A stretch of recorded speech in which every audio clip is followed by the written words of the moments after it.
Karibu mtazamaji wa Zone Media, tuangazie yote ambayo yanajiri katika uga wa kimataifa. Makubaliano ya amani na ustawi yanayojulikana kama Washington Accords yamesainiwa mjini Washington chini ya usimamizi wa Rais wa Marekani Donald Trump. Makubaliano haya yametajwa kama hatua kubwa ya kusimamisha vita vya muda mrefu katika mashariki mwa Jamhuri ya Kidemokrasia ya Kongo, lakini swali kubwa linaendelea kuibuka. Je, kundi la waasi la M23 litaonyesha utayari wa kuheshimu makubaliano haya? Mkataba umejengwa katika nguzo kadhaa muhimu zinazolenga kumaliza vita, kurejesha uthabiti na kuleta ushirikiano wa kiuchumi kati ya DRC pamoja na Rwanda. Nguzo ya kwanza ni kusitisha mapigano. Pande zote mbili zimekubaliana kuacha mashambulizi ya kijeshi na kuheshimu mipaka ya kila taifa. Rwanda imekubali kusitisha aina yoyote ya usaidizi kwa makundi ya waasi, huku Kongo ikiahidi kuacha operesheni zinazohatarisha raia mashariki mwa nchi yao. Nguzo ya pili inahusu kuvunjwa kwa makundi ya waasi kwa kupitia mpango wa DDR, yaani kuvunja vikundi vya silaha, kuwaondoa wapiganaji na kuwajumuisha katika maisha ya kiraia.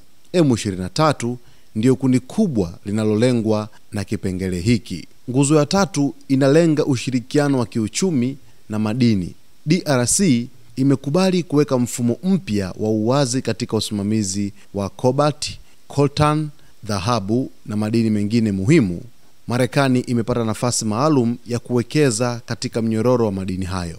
Nguzo ya nne inahusu urejeshwaji wa wakimbizi na kuimarishwa kwa utawala.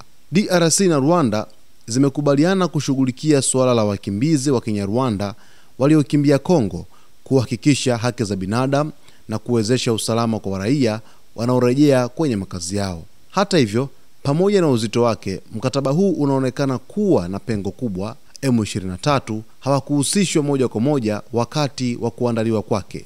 Baada ya kusainiwa kwa mkataba, msemaji wa M23 alinukuliwa akisema kwamba makubaliano ya Washington hayakuwashirikisha na hivyo hawajisikii kuwa na wajibu wa kufuata masharti yake. Kauli hii imezua wasiwasi mkubwa juu ya hatima ya amani mashariki mwa Kongo.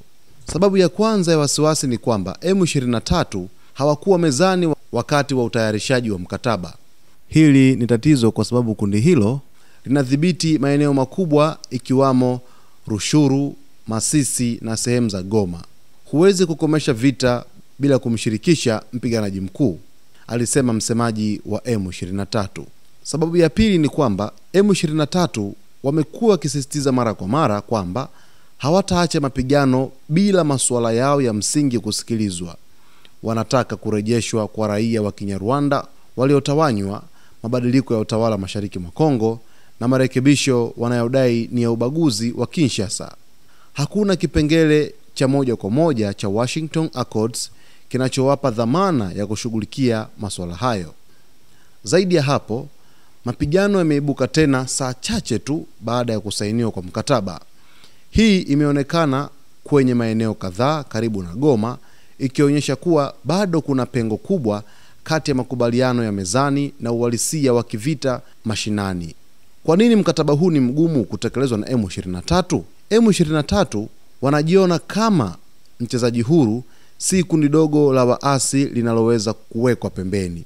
Wamejiunda kama muundo wa kisiasa unaojitegemea na wana uwezo wa kijeshi unaoendelea kuongezeka.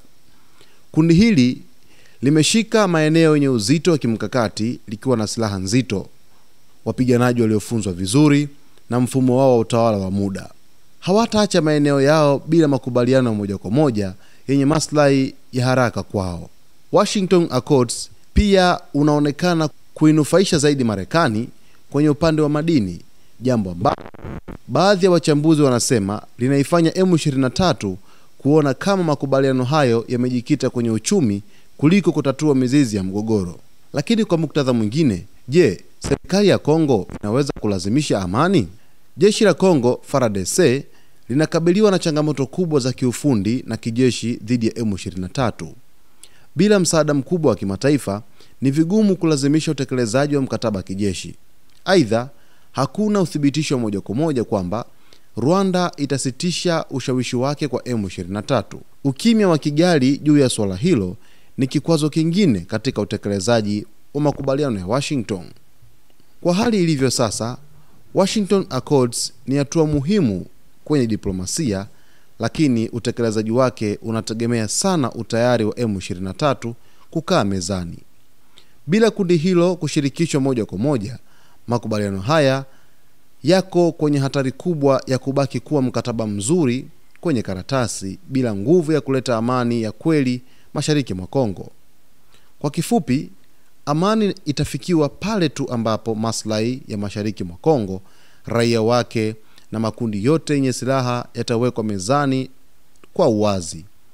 Trump ameanzisha mchakato, lakini mustakabali wake sasa uko mikononi mwa pande zinazopigana, hususan M23. Katika siku ya usainiwaji wa mkataba wa amani mashariki mwa Kongo, mwandishi wa habari kutoka Afrika aliweza kupata nafasi ya kumuuliza swali rais wa Marekani Donald Trump kwamba licha ya kusainiwa kwa mkataba, lakini bado kumekuwepo kuna mashambulizi yanaendelea mashariki mwa Jamhuri ya Kidemokrasia ya Kongo, yani M23 bado wameendeleza mashambulizi yake, na akamuhoji kwa kumuuliza kwamba sasa ni lini Marekani itakwenda kuhakikisha kwamba hakuna tena mapigano katika mashariki mwa Kongo. Lakini baadaye kwenye majibu, rais wa Marekani Donald Trump alijibu kwa kusema kwamba anawaamini rais Felix Tshisekedi, lakini rais wa Rwanda pia Paul Kagame ni viongozi bora ambao hivi karibuni kupitia mkataba huo na yote ambayo yameazimiwa kwenye mkataba huo watakwenda kutekeleza, na matokeo yake yatakwenda kuonekana hivi karibuni tu katika siku chache zijazo, ambapo amani itakwenda kupatikana katika ukanda wote wa Jamhuri ya Kidemokrasia ya Kongo. Lakini vile vile hakutoshuhudiwa tena mashambulizi dhidi ya vikosi vya waasi katika taifa hilo, ambapo taifa la Rwanda mara nyingi limekuwa likipewa shutuma za kuweza kuifadhili M23 kwa kiasi kikubwa sana, japokuwa mara zote rais wa Rwanda Paul Kagame amekuwa akikanusha kwamba taifa lake halijawahi wala halitowahi kuifadhili M23, kama ambavyo rais Felix Tshisekedi amekuwa akimtuhumu rais wa Rwanda kufanya hivyo. Sasa basi, usisahau kusubscribe channel yetu, kulike video zetu, kucomment pamoja na kushare ili uweze kupata taarifa zote zinazojiri katika uga wa kimataifa wakati wote kabisa. Na hii ni Zone Media.